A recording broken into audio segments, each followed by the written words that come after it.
I don't know if you know what time it is. I mean, what happens on Wednesdays at 8 o'clock?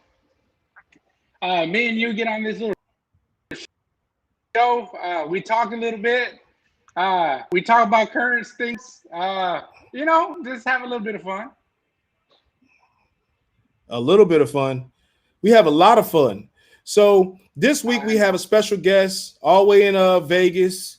I believe he's in Vegas. I'm pretty sure he is. That's where all the rich people are. All right, so I got Blez. I talked to him a couple weeks ago in Dallas, and I said, "Hey, man, I want you to join the show." He says he's gonna go ahead and get on the show. It took me like 2 weeks for him to finally go ahead and get on the show. I think last week we already had somebody. Who we have on the show last week? We had Mr. Mike Baker Diamonds, man. I was like a kid in the candy shop last week. Oh man, I'm just kidding, man. Last week's show was dope. We do plan on bringing Mike back for a 2.0, and he already said he's okay with doing 2.0, so we can talk about grading again later at a later date. So I look forward to that. But today, we're just gonna have Blez on here. We're gonna talk about what's going on in the industry and the hobby. Is that okay with you? That's okay with you guys? Oh, it's okay with me. You know it's okay with me. All right, so you ready to start the show? Always. Let's go. Roll the tape. All right.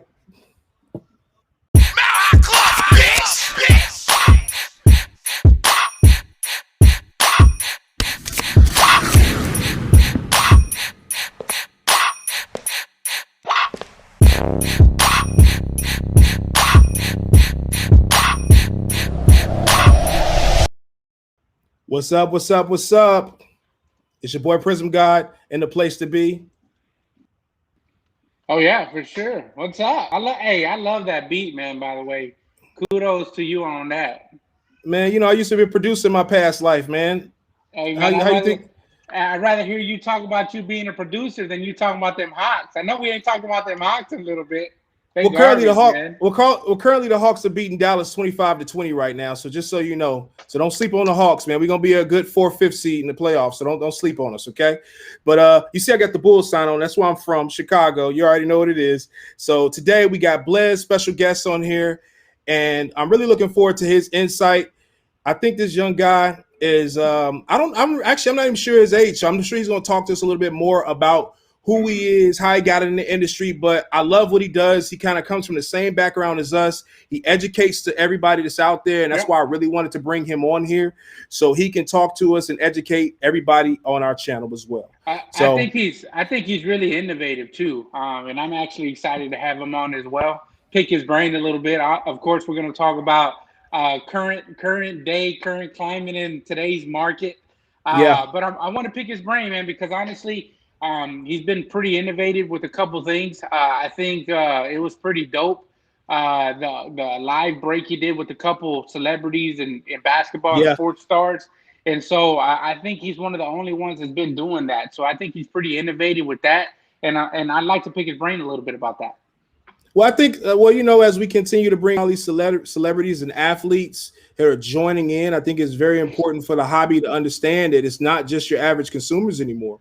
We're like, the hobby is like Meek Mills just posted he had a PSA 8 Jordan today. I mean, how big is that? How dope is that for the hip hop community, right? Hey, but what did you say? What did you say? Oh, he should have got a PSA 9 at least. There's nowhere in the world would have had a PSA 9 and be a millionaire. Come on now. You can't be a millionaire with a PSA 8. I mean, it's a shame we look at that and we're like, what are those? And it's an 8. I mean, I was excited just to see him have it because I was thinking to myself, like, all right, so we saw Drake last year do it. Then this year we saw Meek Mills. And then the more and more the hip hop community gets involved in the hobby, it was just more and more people in it. And it's just more, we have to do our due diligence and educate what's going on. So Meek Mills, if you're watching, get a PSA 9 at least. Hey, well, I think Vegas Dave burnt the PSA 9 that he was trying to get. So, I mean, there's that. Oh man, let's save a little bit of scope. Let's go ahead. Let's bring it. All right, so let's go ahead and bring in Blez here. We're gonna talk to him for a quick second, find out who he is, and then we're gonna talk about a little bit of the Super Bowl hangover and talk about what's going on between Brady and Mahomes. So without further ado, let's bring on Blez. What's up, the Blez? Say what's up, everybody. What's going on, guys? What's going on, man? Nice to be here. I'm glad to be here. Appreciate that. Exactly. So, who is Blez? I mean, I've met you. Let's see. I met you $2 shows ago. Maybe $2 shows ago. Maybe $3 shows ago. Yeah, I think It was actually $3 three shows. ago because Yeah. 2 ago I had COVID and then I was at this one. It was 3 ago. Oh man. Yeah, I remember I was in the I met you in the room with Coleman. Yeah, Coleman yep. and first off the line, John. Correct. And I didn't know who you were at the time. And after I saw you at that one moment, I was like, he looks familiar. And then I started seeing all the time on my Instagram. Hey, it's like one of those. It's like one of those Google advertisements, man. When you say Blez, it just starts popping up all over the place. Yeah, people love to imitate us for sure. Like we have like a persona that people love. You all have anybody ever told you that you and your brothers, you all sound the same? Yeah, a lot of people say that for sure. I was like, actually, you know what was crazy is I won a raffle with you guys. When I first got on social media, I won a fast break Prism box. That's what it was. I won one from Blez. I won you guys had an Instagram raffle, and I won a fast break Prism from last year. That's got to be what, like a $2,500 box now, probably more. It don't matter. I ripped it. I ripped it. I think I pulled a job base, so it was like at the time I did okay. You know, hindsight. Yeah, it's not bad. It could have been a little bit better. So, tell us who you are. What got you in the industry? If you're a collector or an investor, who are you? So I'm 25 years old. I grew up on Long Island, New York, and I have 2 older brothers. My oldest brother, he's 9 years older than me. My other one's 5 years older. And it all started with my oldest brother. He's always been, he loves action. He's actually a professional poker player formerly. Now he's full-time cards, but he was always buying and selling stuff. And he was 9 years older. So by the time I was like 6, 7, like I was getting into cards because I love sports. We're number one basketball. We love basketball the best, but me too. I also do football and baseball, but I'd say 70% of my stuff is basketball, and I'm good at like buying what I want, and I'm good at buying to know what to flip in basketball. Like if you ask me the high-end price in basketball, I'm going to be like relatively close. If you ask me high-end in football, it's a little bit tougher, but I just focus more on basketball. And ever since I was young, I mean, we had a card store literally in our town that was a 15-20 minute walk. So by the time I was like 10, I was walking with my brother to the card store. We'd buy like a few packs, spend like $50, $100, and at the time that was a lot. Right. And yes, I was always into it on the consumer end as being like a customer. So I feel like it helps me a lot today because I know what the collector wants. I've been through everything that a lot of the new people are going through right now. So I know what they're going to see and stuff. That's why I like to educate, because I've been around. But I basically started in the business like 4 years ago. Right out of college, I went to Penn State.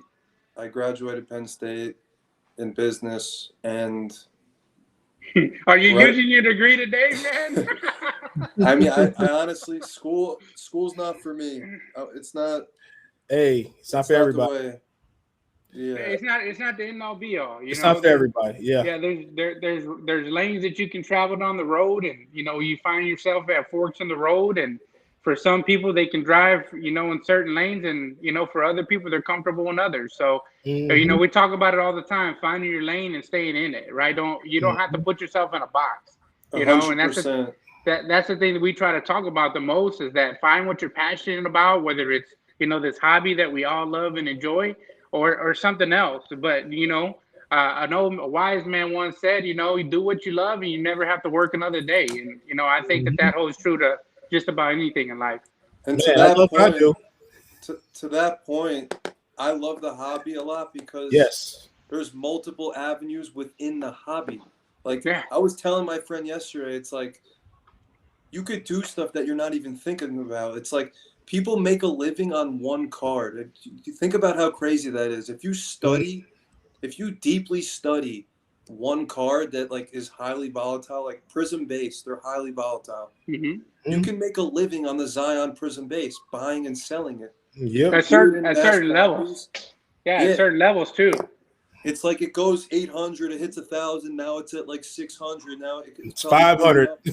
Yeah, now it's 500. It's like you could just buy that card and make a. But then you could also do, you could grade, you could do so many things within the hobby. It's so that's part of the reason why I love it. You could buy and sell, like, I know it's not popular, but like people do supplies, like some people like sell supplies, like top loaders, man. You're in the hobby if you're doing that. I mean, it's not what this sexy pick to do, like singles or wax, but like people do supplies and you're part of the hobby. Yeah, for sure. You know, I mean, it's one of those things. I mean, we talked about it a few times. I mean, but you got to do research, right? You just can't jump in and buy a case, 2 cases of top loaders and turn around and try to sell it for 2x, 3x, right? You know, you get in, you get invested, you get knowledgeable. And I mean, that's just about anything that you can do in this hobby. You know, you got to do a little research before you dive head in. Yeah, I think buying is how people make the most money, and not even in cards, but like in anything in life. If you can buy something at a good price and buy good stuff that people are going to want, you're just going to do well. So I was watching because you said that, I was watching Rizzo Sports. They were doing a break one day, and the guy, I mean, he gets all kinds of questions. That guy, I think his name is Mike, and they said, "Man, how much money you make a year?" You know, and he goes, "Man, well, somebody once told me it's not really how much you make; it's how much you spend, right? And if you're spending wisely, you're always going to make money off of every dollar that you spend. So if you spend $1 million a year, obviously you're going to make more than $1 million if you're doing it right." Mm-hmm. Yeah. Absolutely. And I think as a collector, I know Blez, I don't think you're married yet, but hypothetically speaking, once you get married and you get to the point to where you have a spouse and they're gonna say to you, they won't understand. And a lot of the married collectors out there, they go through this aspect of, every time I go to a show, babe, I have to spend money. Why do you have to spend money? You got all these cards. Well, in order for me, obviously, it's probably not the right time to sell those cards because they would be sold already. So for me, I have to go. I use the fact that me spending the most amount of money at a show allows me to make money. So hypothetically speaking, if I spend $100,000 at a show, hopefully I make $15,000 to $20,000 at that show, and I got a good weekend. Exactly. Multiple weekends a month. If you do it twice a month or 4 times a month, some of the top dogs are actually going to multiple shows a month. So they're spending $100,000 a show. A week. They're making, a week, and they're making $15,000 to $20,000 a show. Multiple shows, they're making $100,000, $80,000 to $100,000 a month. That's what some of your best people are doing easily. And so I use that to say every time I see a deal that I didn't buy, I tell my wife about it. I say, remember that 9.5 Jordan I didn't buy for $17,000 that you told me you didn't want me to spend the money on? And I would say that if you're doing that, you're at the top of the top. Not many people are doing that. I would say maybe no one's doing that month over month for 12 months. I mean, what do you think the top singles buyer is making? There's no way. I mean, I don't know. I guess people. Yeah. Oh, they're out there, right? Yeah, they're definitely out there. It's not going to show up on the tax returns, but they're out there. I guarantee you. Because, I mean, I've gone to 3 Dallas shows in the last 4 or 5 months, and them same guys are in Tampa. Them same guys are in North Carolina. Them same guys are in Tennessee. They're doing local shows in Georgia. I mean, they're all over the place. They're finding shows every week to go to. And that's a grind, right? To hop on a plane and go 2 hours, 3 hours anywhere, it's a grind. But see, that's the thing that it takes. I mean, it takes the appetite, and it takes, that hunger, to stay hungry and keep going after it, man, to make money in this game, man. But I know we talked a little bit about that, but I know we're going to talk about the Super Bowl hangover, but I wanted to ask you about your dealings in your breaks, right? You guys have Blez Sports, correct? And you guys run is it around the clock or is it just shifts? Tell us a little about your breaking game. Yeah, so I'm an owner of Blez Sports Cards with my other two brothers. We all own it. We have two channels right now. One of them's a baseball only, which streams 5 days a week. We occasionally get Phil Hughes on there. Phil Hughes, he's a good friend of mine. He's the been pitcher, collecting, right, for the Yankees. Yeah, he's a big collector. He's been doing this for a while. Nice. He loves the cards. So he comes on there occasionally, and then Blez One runs for over 10 hours a day every day. So we do. Wow. We have a morning and a night shift, and that's crazy.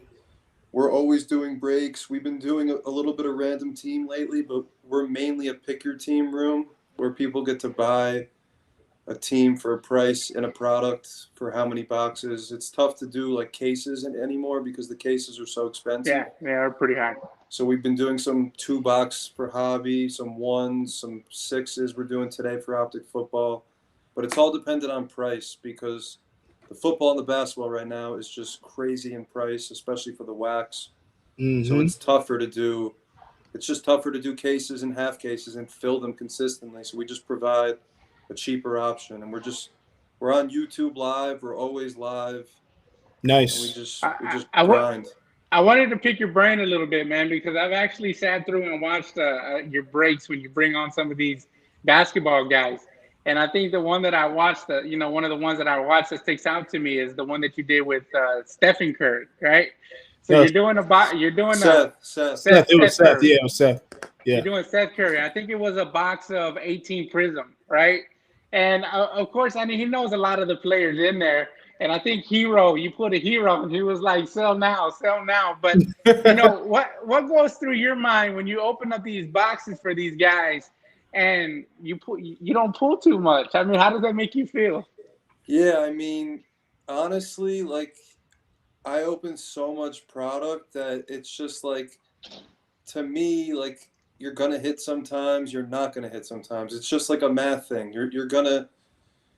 I mean, obviously, I would have preferred to hit Luka bases and like Luka Silvers, and it would have made the show better.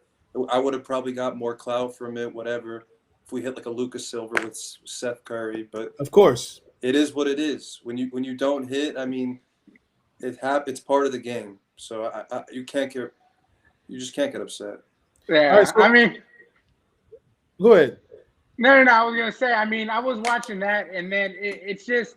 I know a lot of these guys are a little green when it comes to the hobby, right? So when they see a guy who they know is good, but then the card, we know it doesn't sell that good, I scratch my head a little bit. And I'm like, do these guys know what they're talking about? And I know it was like, go ahead. No, I was going to say, like, just that moment when you pulled a Dylan Windler, it was like, yes. I mean, like, did you literally say, I'm happy I got a Dylan Windler? That's such an interesting perspective. No, it's like, yeah, it is. I think Seth Curry said Anthony Simons. I was talking about him. I think he said like he's really good or whatever because he's 18, 19. Right. And he's personally a guy that I like. I don't have a ton of money invested in him, but I maybe have 10 to 15 Prism Silver PSA 10s and some base, whatever. But yeah. He said he liked him. The hobby doesn't really like him. He's pretty cheap, and he's good. You get an interesting perspective. Like, I try not to ask them about players, to be honest. I don't think it's good to put inside trading. And you put them in a spot where it's like, oh, they're gonna say this guy's not good, and then like it could get back to them. They said this guy's not good, and then it's just like I could get in trouble for like putting them in a spot where they're getting in trouble, stuff like that. So I try to keep it like light. No, so I mean, deep down what you pull and what you don't pull, man. Yeah. So I guess it's just hindsight. So like, I guess so that respect, and I apologize to Dylan Windler. But if I spend $1,000 on a box, I'm not really happy pulling Dylan Windler. But that's just me. I'm just saying I'm spending. How much is a Prism box right now? Because I haven't bought one in a year. I think they're like 3,500, around 4,000. Yeah. So that's all I'm saying is I think if I'm pulling Dylan Windler, I'm not that happy. But I'm not saying he can't play. I don't think that's the thing about what's so dope about this hobby as a collector. If you like somebody, you can just like them and collect them, and that's fine. There's nothing wrong with that. Nope. But the hobby loves who it loves.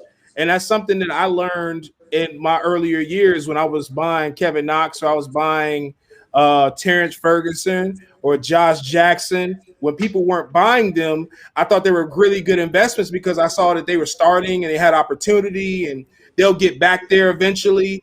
And I mean, Josh Jackson's still getting better. I mean, he's playing pretty well. I think he's actually been playing very well. He's exactly. Very well. So I thought that, I still made the right decisions as a fan and as somebody who was interested in, somebody, and that's to say, buy what you like, stay in your lane. And at the time, though, I felt like I wasted a lot of money, though, in years when I could have probably bought somebody that was maybe ready to go right now. Like Ja's ready to go right now. Zion's ready to go right now. Dylan Windler, I don't, and I'm not dissing Dylan Windler, so I don't want anybody to think anything like that. I'm not dissing Dylan Windler, but when I think about prospecting players, I look at opportunity, and I just think that his opportunity may or may not necessarily be there because of how much talent is on the Cleveland Cavaliers. And it's not saying that he's not good. It just says a lot of talent on Cleveland. There is. And that's a very good point. Let me just say something, because there's certain way, like, we've seen so much young talent. These players are coming in and they're tearing up the league. Ja, Zion, Luka, Trey, and Shea. That's not normal. Like, these are all 4 and 5 of those guys. I mean, maybe not Shea, but like they're like once in a generation kind of players. Great. So it's like, if you look from the years between like 2011 to like 2017, most of those guys, it took them 3 to 4 years to actually get to a level where, oh, this guy has potential to be even a superstar. Not even that they were a superstar. Like the 16, 17 guys are all proving out like now. Like Brandon Ingram, Siakam, Ben Simmons, Booker? He's gone down. But yeah, like Devin Booker, those guys are getting to, like, Luka is already ahead of him.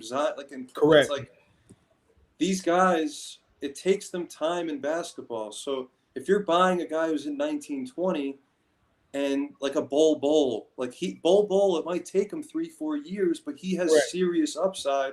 He's just more of a project.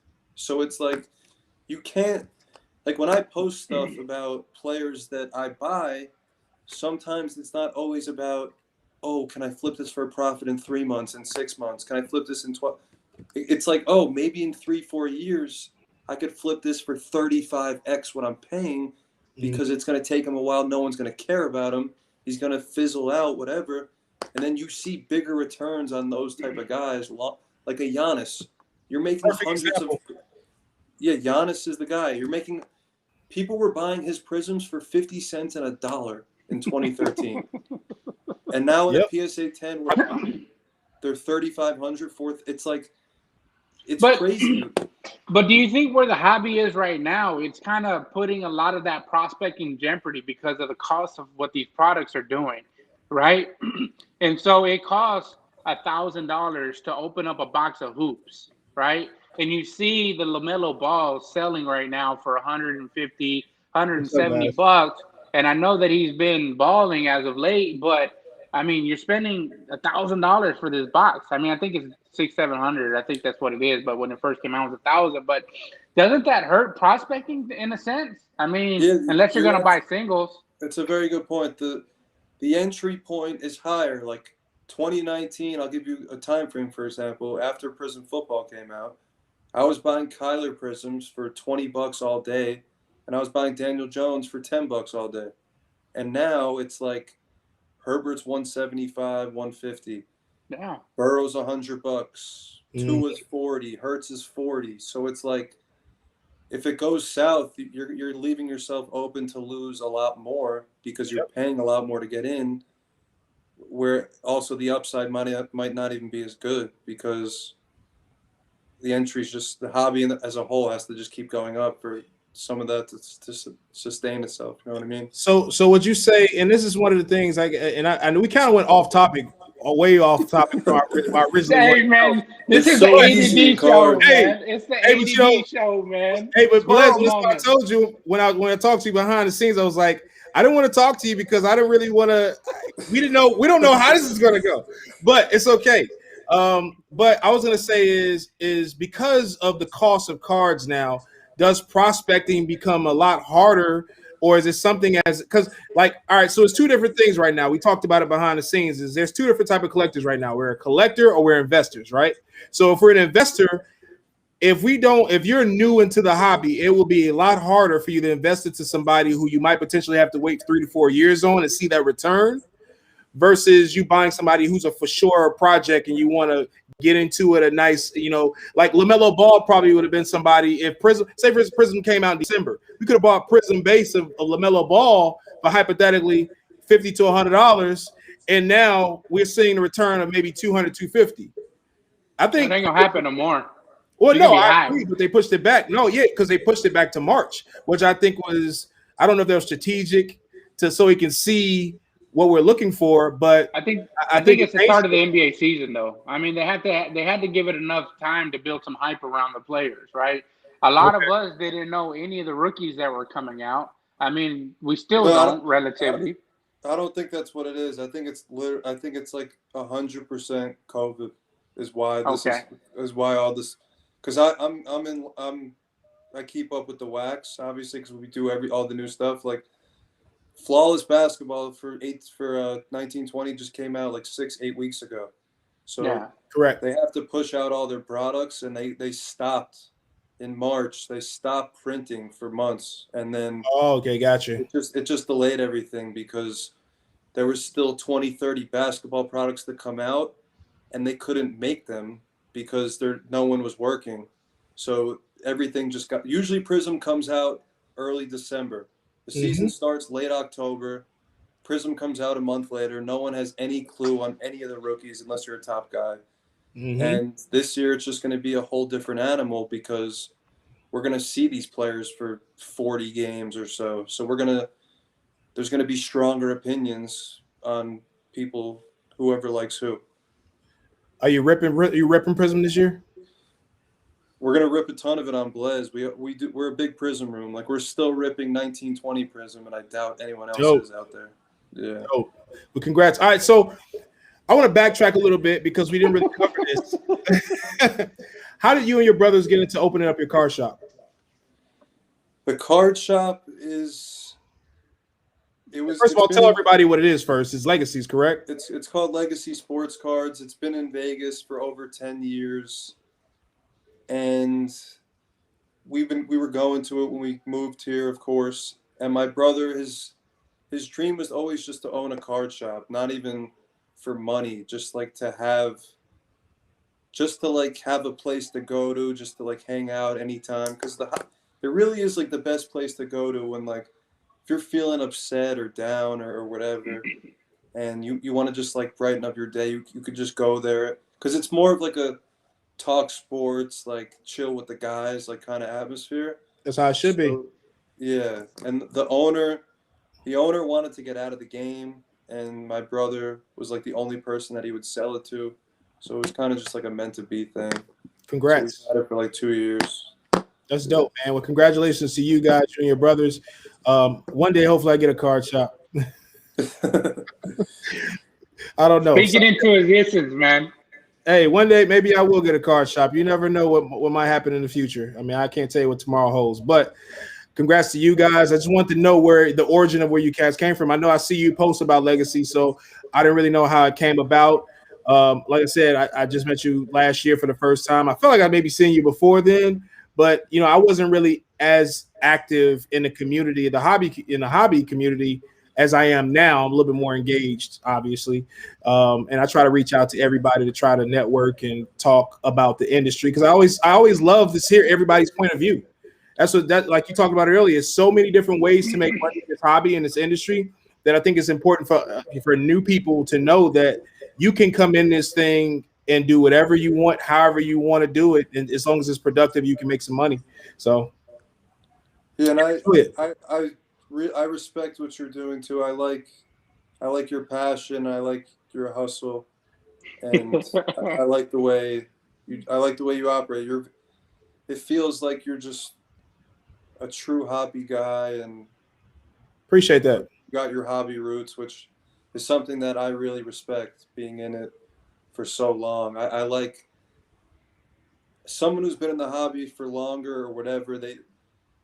the respect level, they do deserve a higher respect level, in my opinion, because it is something where experience and knowledge is very important, and there's no other way to get that than by experience.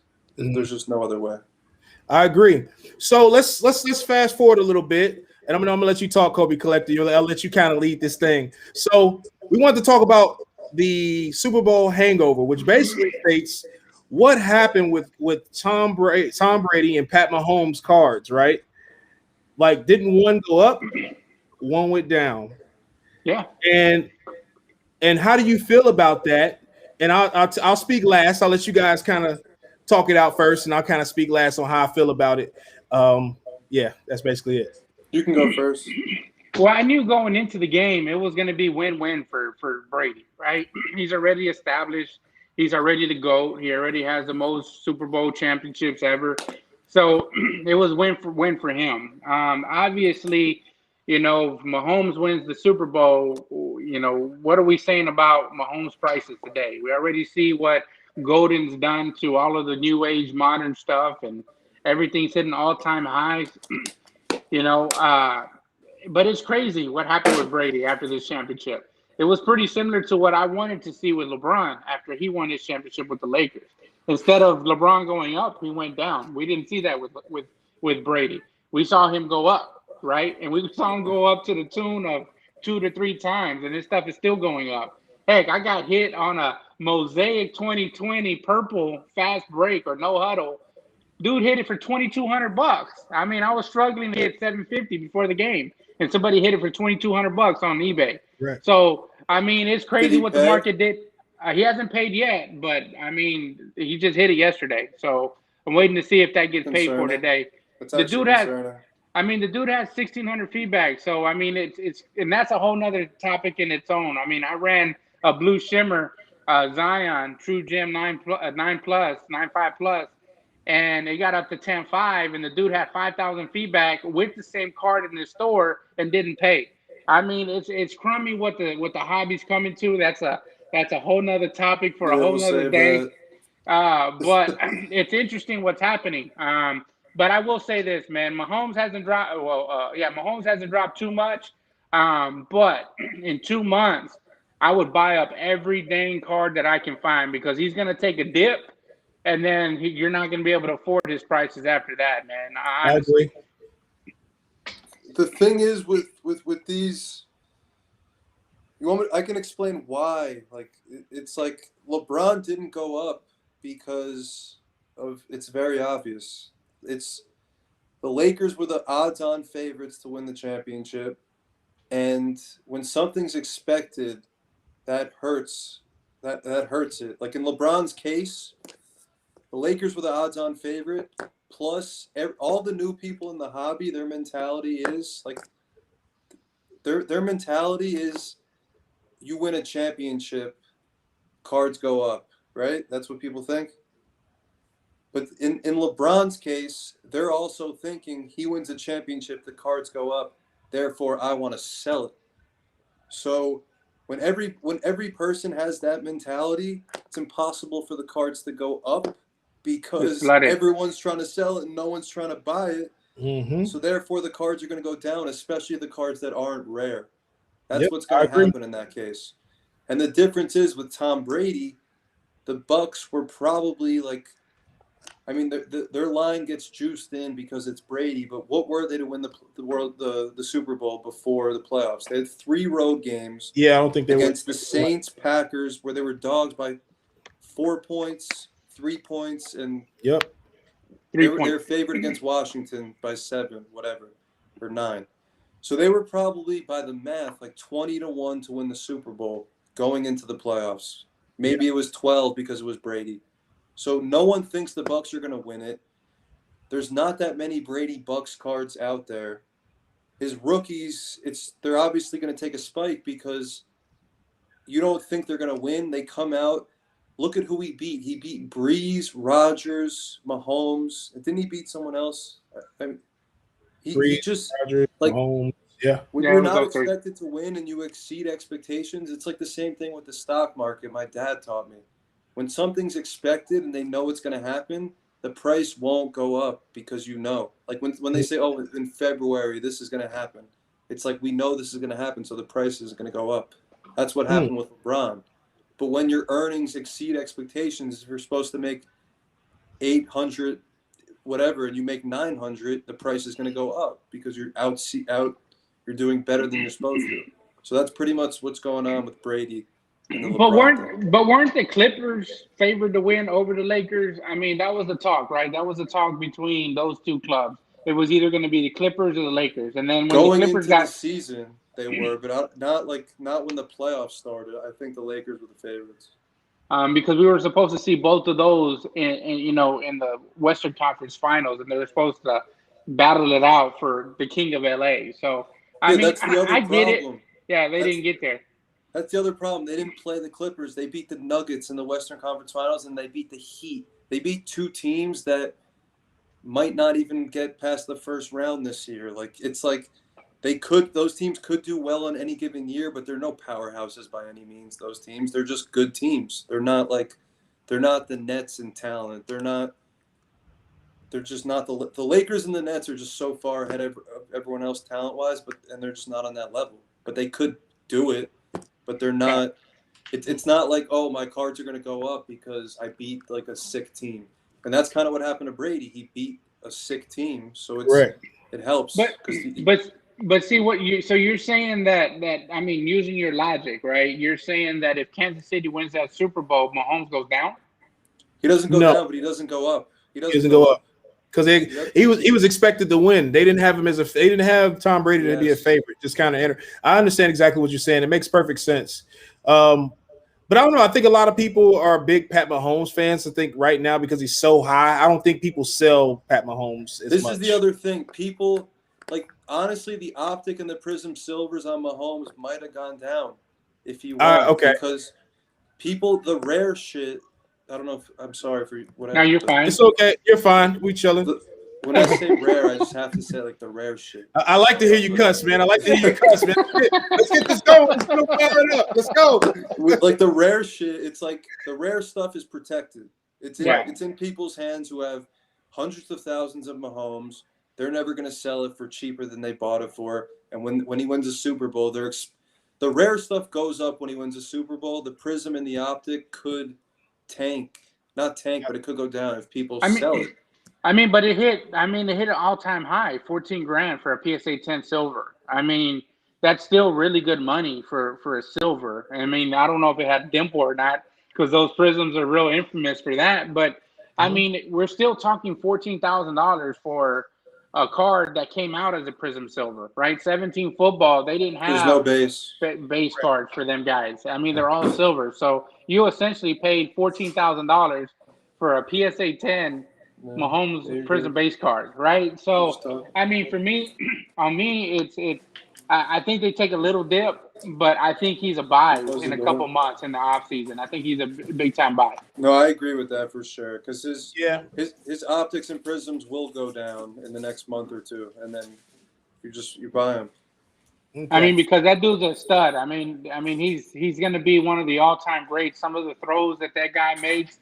I'm not saying that he gets to Mahomes, but why not? Right? Why couldn't he get there? I mean, it's going to be an epic battle. Get to Brady, you mean? Well, yeah, to Brady, I mean, yeah. So 7. I don't know if he gets to 7, but he's gonna win multiple. I can bet every dollar that I have that he will get to multiple if he stays healthy. And the thing is with the Brady Mahomes thing, I think Brady closed the door that Mahomes cannot be better than him because he beat him out of his prime with a worse team. So Brady's not playing that much longer. And with an age team too, like they team was not.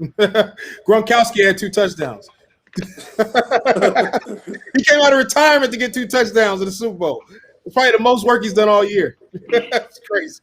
That was shocking. Yeah, it definitely was. So, all right. So we talked about the Super Bowl. I mean, you guys pretty much said what I was thinking, which is basically the same thing. And I kind of want to pivot. I want to use what you said, Blez, and I want to pivot to this Vegas Dave situation. You don't have to necessarily speak about it, but what you said is how I feel in reference to how Vegas Dave, and I want to talk about that. So for the people who are listening, the people who are viewing or whatever, couple days ago, I think yesterday, Vegas Dave took the initiative. Actually, he took it. What was it, a week ago? He actually talked about the guy who bought the Trout for $4 million. He went on this rant talking about the Trout. The guy was stupid for spending $4 million. And then yesterday, he proceeded again to make it a Gary V versus Vegas Dave. And I don't really want to talk about that too much. But what bothers me is the respect for the hobby. You can have your opinion, just like me and you are talking right now, Blez, and you and Kobe Collector, about okay, base cards will go down. That theory is something I've always lived by since I've gotten to the plateau where I've been at when I talk to you about it. And I'm going to say it to the people online. If you're listening, if you catch this gem I'm about to put out there for you, which is I always buy high and I buy low. Remember, I've had this conversation with you, Kobe Collector, in reference to that. I always buy the rare stuff and always buy the cheap stuff. So if you think about this theory, in essence, right, if I'm buying all the high expensive stuff, then I own most of the rare stuff that's out there. If I'm continually buying all the rare stuff and I can afford to sit on it, if I'm waiting for the Pat Mahomes rookie card to be $13,000 because I bought a number to 5 for $13,000, maybe a year or two ago, and now I can afford to sit on it. So in theory, I'm keeping the more rare stuff, the less attainable stuff for my personal collection, because I feel like the $13,000 cards are easy. They're easy to attain because there's so many that's out there. Yeah, I feel like you do more rare stuff. Like in Dallas, I see mostly rare stuff that you have. Well, I move a lot of my base stuff really quick. Yeah. So like I have a lot of base stuff, but I move it so quick. Most of the time, I don't. Just for me personally, and it's coming from a personal aspect, I don't like posting cheap cards. It's just for me to post like them. I don't see for me, and it's no disrespect. It's just we talk about being in your lane, right? We talking about what you're good at.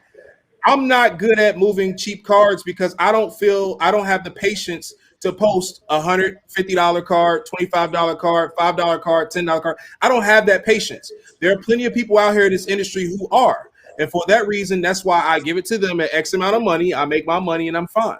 And I'm happy with that. And then I proceed to buy the things that make sense for me to keep for my personal collection. Because we talked about, that LeBron James that cost $5,000, as a black refractor. That's something ideally I would have loved to bought back then.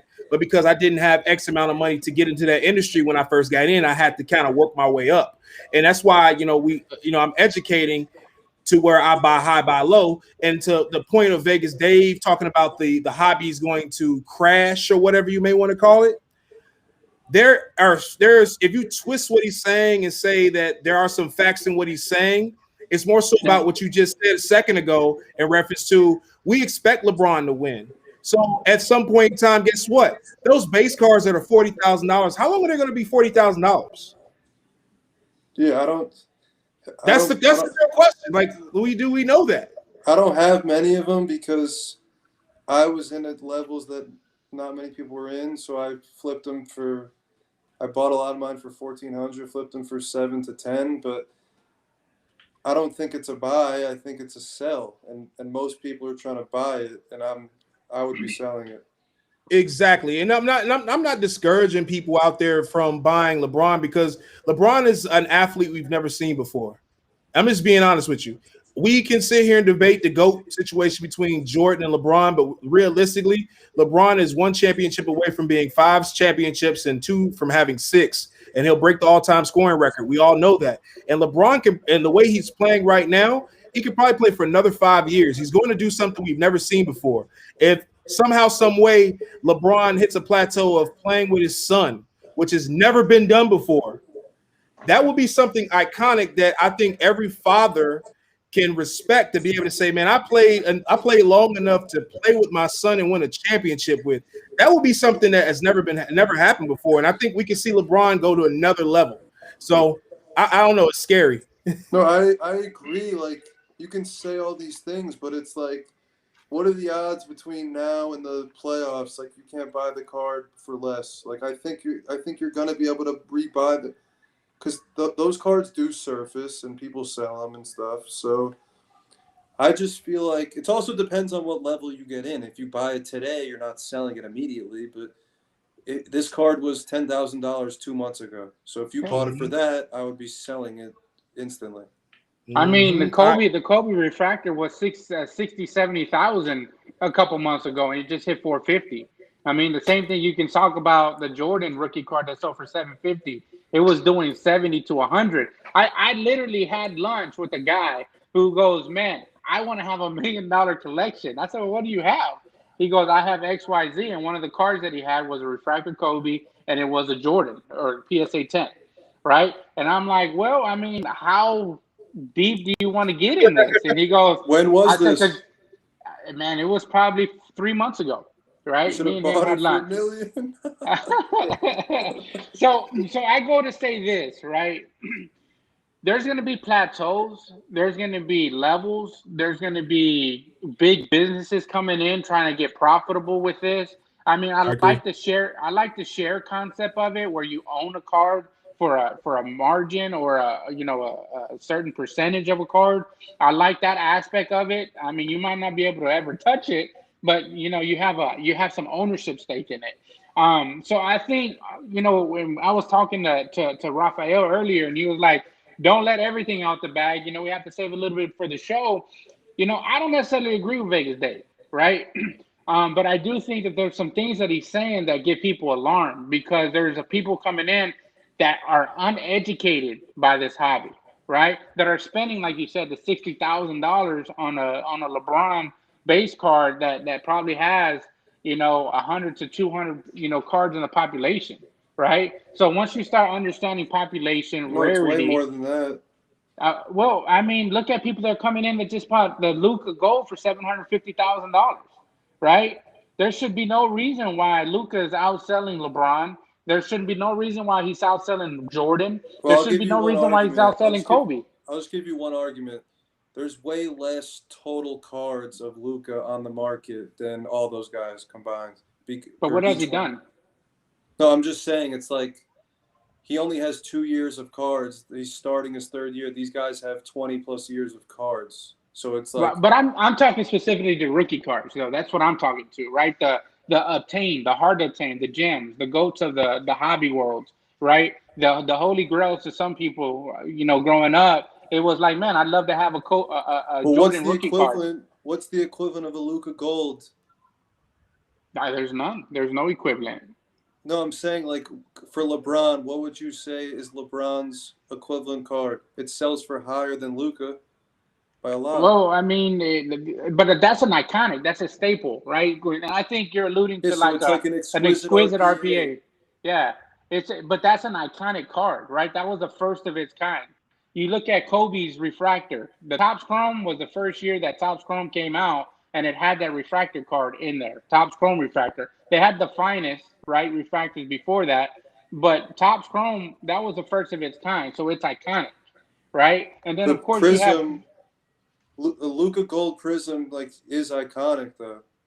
But I mean, wouldn't it be 12? Because it wasn't the first, gold that came out. Yeah, but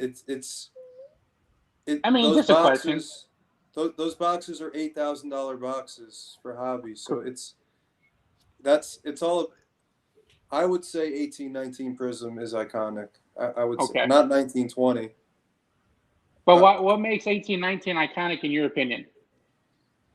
I mean, I don't really. I agree. For me, it's 1819 Prism. It's 0304 Topps Chrome, and it's 8687 Fleer. I mean, it might not be considered 1819 yet by most people, but I consider it iconic just because how expensive the box is, and Luca Gold is the premier card besides the black. If the gold's 750, what's the black?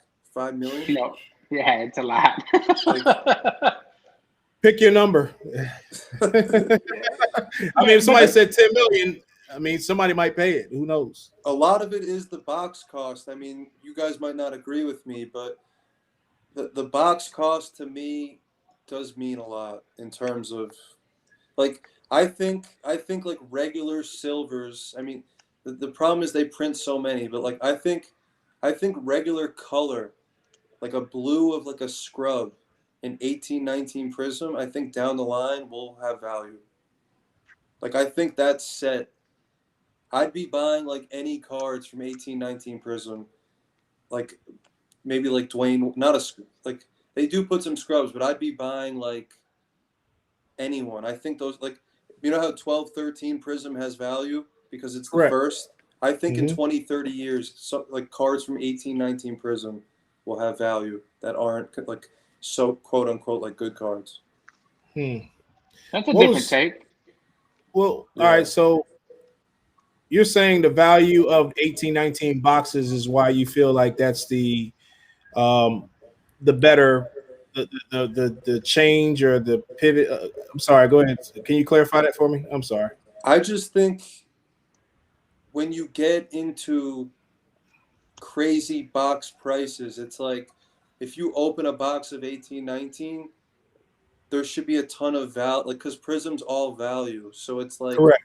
The cards should be worth more than like if you hit them in 19. If you hit the same card in 1819 Prism and 2021 Prism, the same card, like a blue of the same player, the blue should be worth more in 1819. But see, we say that we talk about that all the time. The cost of the box prices to drive the cost of the cards, right? We talk about that all the time. But it's not like it's not a direct correlation. Let's say 2021 Prism's 1,000 and that box is 8,000. I wouldn't say the card's 8 times more, but I would say the card is for sure worth more. No, but I was about to talk about Eminence, right? So Eminence is up to $20,000 a box, but you don't see the cards coming out of there selling like they would, like the exponential, like the good players and how much value times the amount of the box, right? So if you pull a Luka Gold, it's sold for a lot of money out of an $8,000 box. Yeah, Eminence is considered like if you know about the hobby, Eminence is considered a collector's product. The sell value is just not there. Eminence is just not a good product for sell value. It's something that it's cool to open. You're going to hit nice cards, but if you're talking about sell value, you're talking about Prism number 1, you're talking about National Treasures number 2, and then you're just talking about like Mosaic, Prism, and Optic, and Immaculate, Flawless. Not even Flawless. Flawless is kind of similar to Eminence. Yeah, it's more collective. I would say so too. But like probably Immaculate too, in that same regards. I mean, you can almost make the same argument from National Treasures, even though you can pull monsters out of National Treasures. It's just it might be a little far between, but when we talked about Dylan Windler, if you open up a pack of National Treasures, Dylan Windler, Admiral Schofield, then things go for $100, and you just blew $4,000 for the box.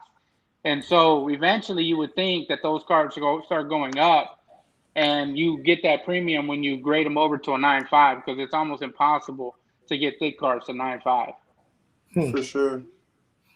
All right, so at this point, we got somebody in our chat who's actually asking questions. We got a Mr. Klein, T. Klein. He says, thoughts on Devin Booker's ceiling. Anybody want to answer that? I'll go. Go ahead, man. Go ahead. I think his ceiling is super high. I have no Devin Booker, but I think his upside is tremendous. He's the kind of player where he is one of the best isolation players in the league. He's a wet shooter, and I think the Suns are building something, but the problem is Chris Paul's old, so that hurts like the longevity of what they're going for. But if he does end up somewhere else, I think like imagine him in Dallas, or like you put him with like a Luka and I was thinking LaMelo Ball playing for Phoenix would be an easy solution. Yeah, that would be good. That'd be crazy. Yeah, because that was the thing I was going to ask. Because he's had a subpar season. To the standards coming in and the way that the prices were trending before the season started. I don't think he's performed to those expectations. And it may be because of the system. It may be that he doesn't have the ball in his hand as much as he did the previous year, because you have a Chris Paul that's ball dominant, facilitator, but ball dominant. And I don't know. I just don't see his game living up to the expectation that we had prior to the season. But I do think that he has the ceiling to grow, right? You just don't put up 60 points in a game and you're sorry all of a sudden, right? That's pretty hard to do, even in this league, even in today's game. That's really hard to do. The thing with Devin Booker is when he goes to let's say he goes to another team because Phoenix just isn't working or whatever. He's going to be that guy who takes the last shot, even if he's not the best player on the team, because he's nasty in the one-on-one. Like, it always breaks down at the end of these big games. Like, it'll break down, everyone's tight, and then it's like one-on-one basketball at the end of championships or the conference finals. And I truly believe he's top 2 or 3 in the league at just, like, beating his man one-on-one or shooting over him. When things get tight, I think he's really good at that. So I think that I think he's pretty good at that. But I would argue there's a couple guys that I would definitely put ahead of him. Like Definitely. Durant is the best. Yes. Durant is the best at that. But like, who else? I mean, I think I'd still put LeBron there, right? You still have to put him up there. His size, you can't get away from that size, right? But again, you can start arguing. We're starting to split hairs at that point because Dame Lillard is amazing. He's amazing, amazing. I mean, still, I know that Harden crumbles up and under pressure, but as long as the game's not on the line or it's a major game, he's pretty hard, and Kyrie Irving, which is why that Nets team is so dangerous. I mean, that's a dangerous team because at any given time, you have 3 guys. You have 3 guys off the ball that you can't. I don't see. Yeah, obviously, I have them coming out of the East, and I think playing the Lakers for the finals. And I wouldn't be surprised if they give the Lakers some go, as long as they bring some people for the bench. But I mean, to help them out, they definitely need some help. They need some help. So Kyle G. Blez says it's great that you're working with the current NBA players on your platform and educating them on the hobby. Will we see more of that this year? For sure, I'm gonna definitely do more. It's been a quiet month or 2 on that front, but I'm going to start looking. I think I might go after and try to get on some rookies from this year. Nice. I'm trying to get on guys before they blow up. So it's I had Okiki, I had Terrence Mann, who's actually getting some run right now. I had Jackson Hayes. It turned out they don't look amazing right now. Okiki looks okay, but if you get the younger players, it's good. I think it's kind of cool to look back on the younger players if they become stars. That's dope. Mean, Okiki was supposed to be a front runner for Rookie of the Year this year, man. I don't know how.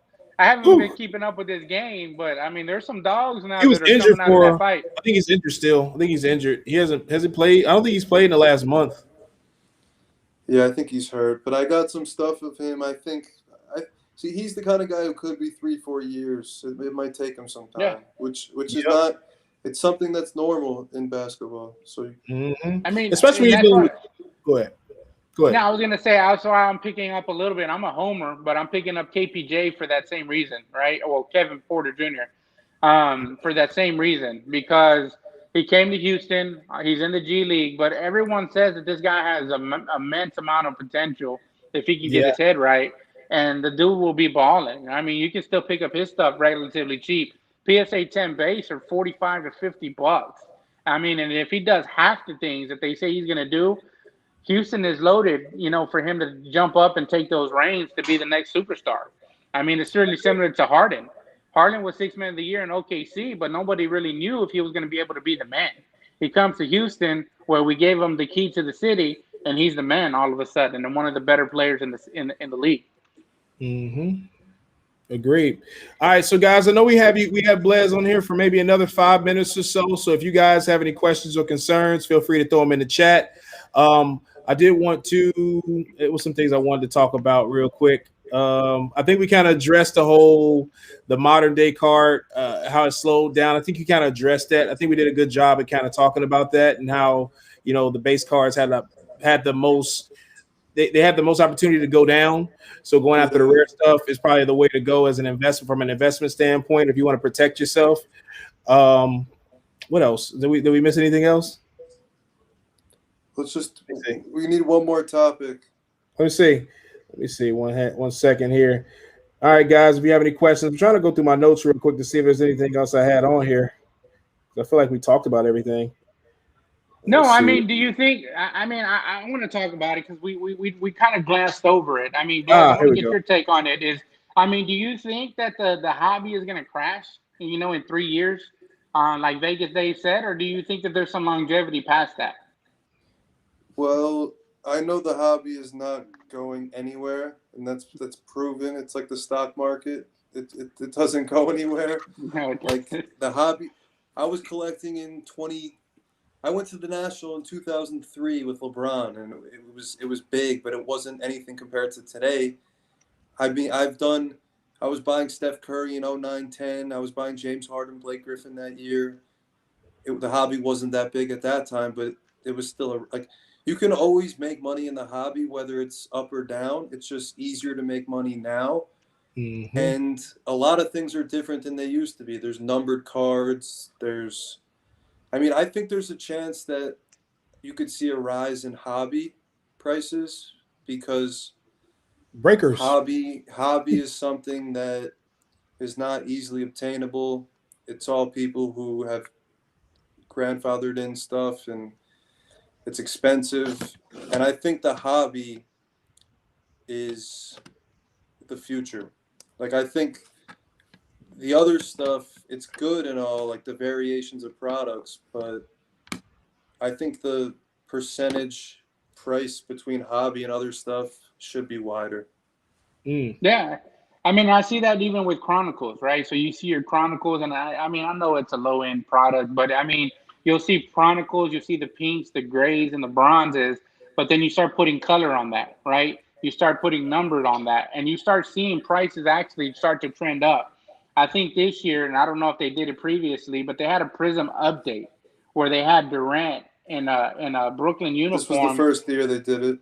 And I mean, I think that was pretty dope, and I think that actually helped sell a lot of the product. I mean, I pulled a red out of 199 out of that product. I PSA 10'd it and sold it for 1,200 bucks out of a Chronicle product. So I think that like you said, hobby should demand greater prices, and that's an example of how that happens.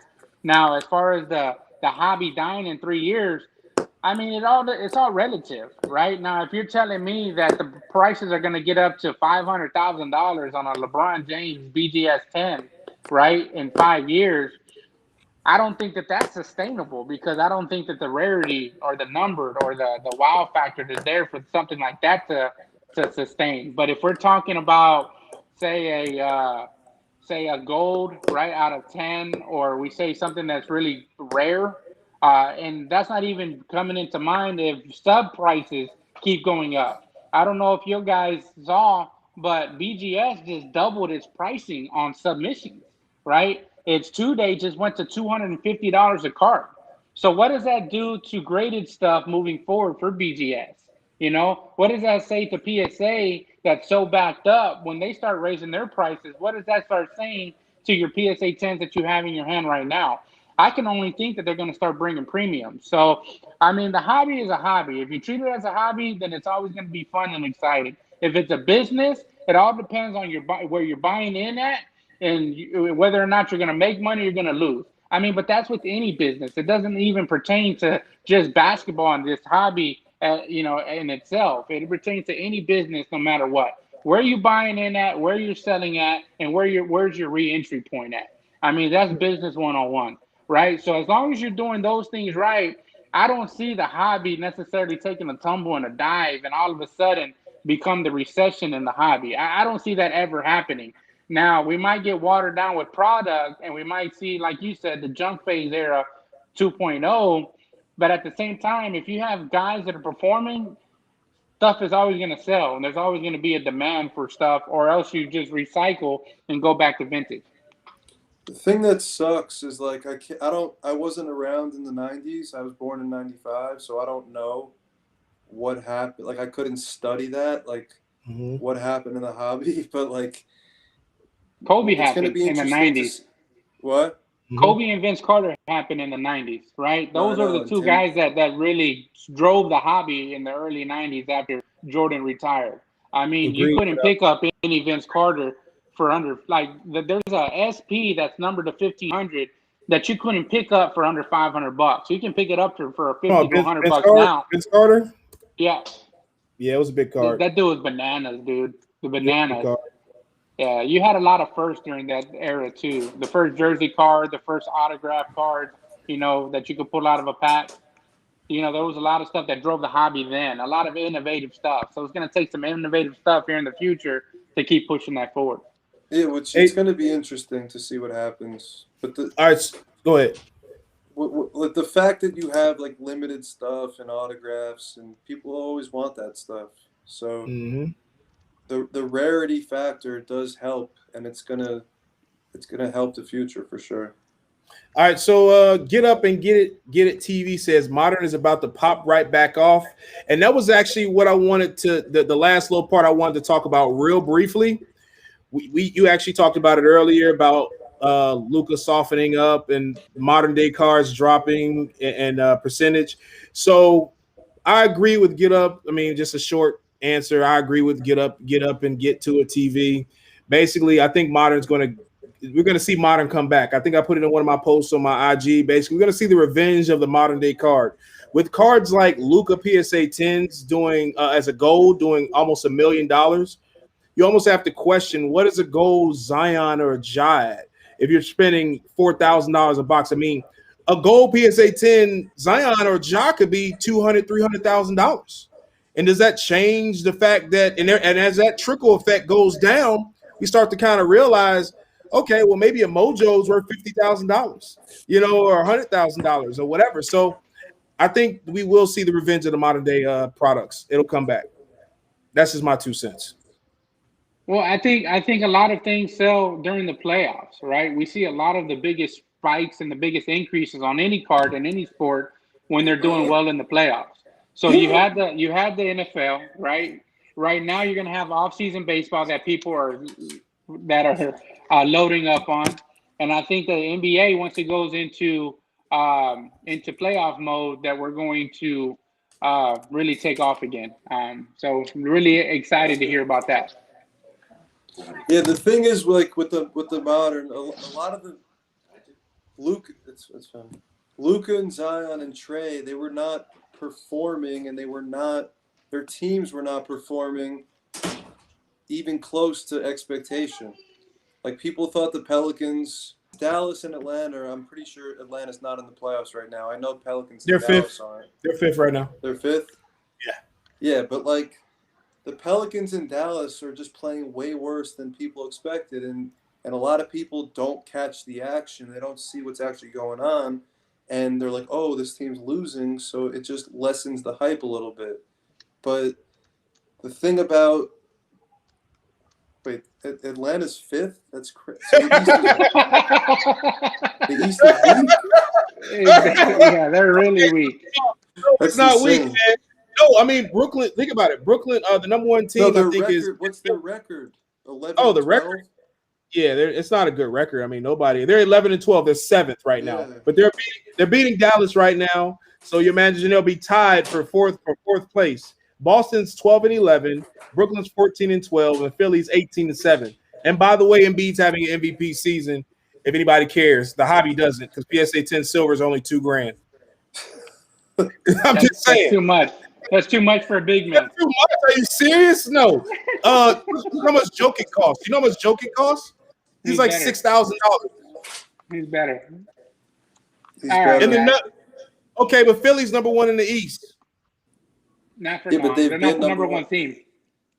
Golly. Okay, fine. All right. I'm not going to disagree. Jokic's better, but Embiid is actually having a great year. So there you go.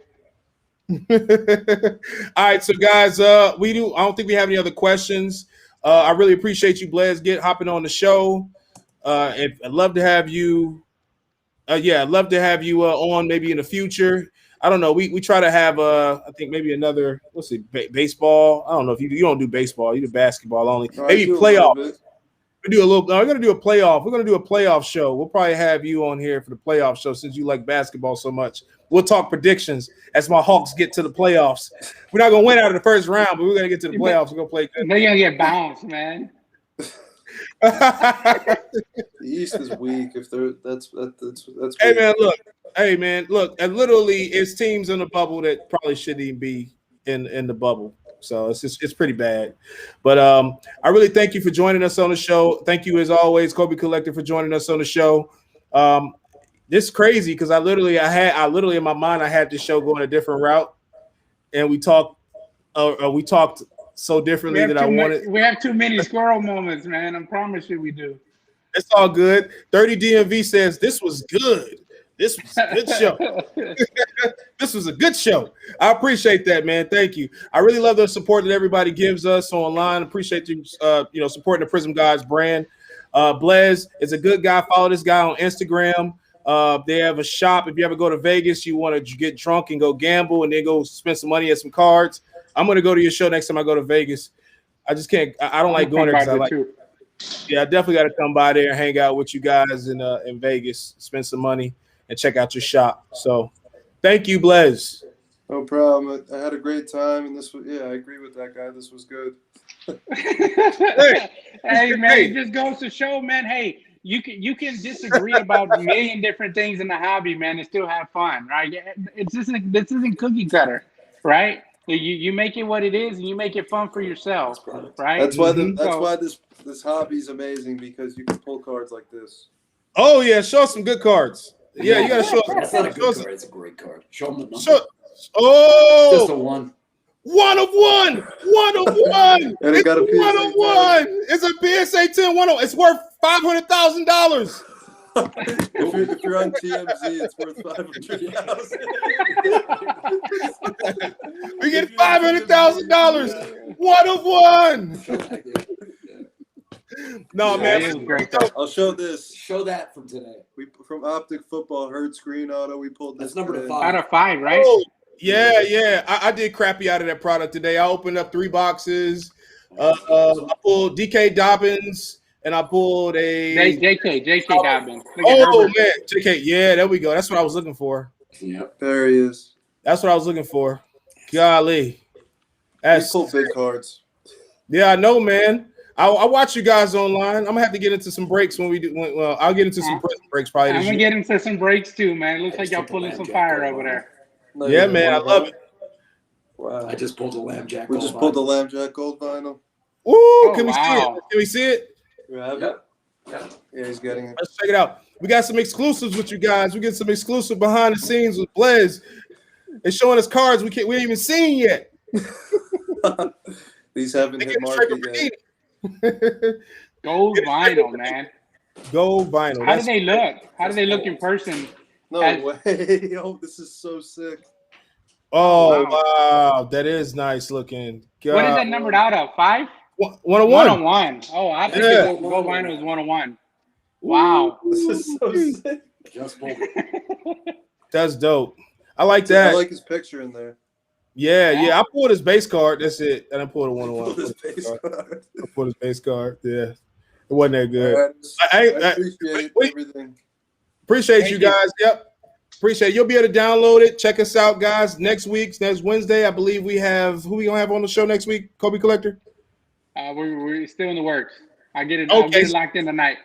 Okay, no problem. All right, so we enjoy you same time next week, 8 p.m. And I look forward to having you on the playoff show. I'm saying it right now, Blez. I want you on the playoff show. We're gonna talk about what's gonna happen, predictions, and I'm gonna tell you the Hawks gonna get out of the first round.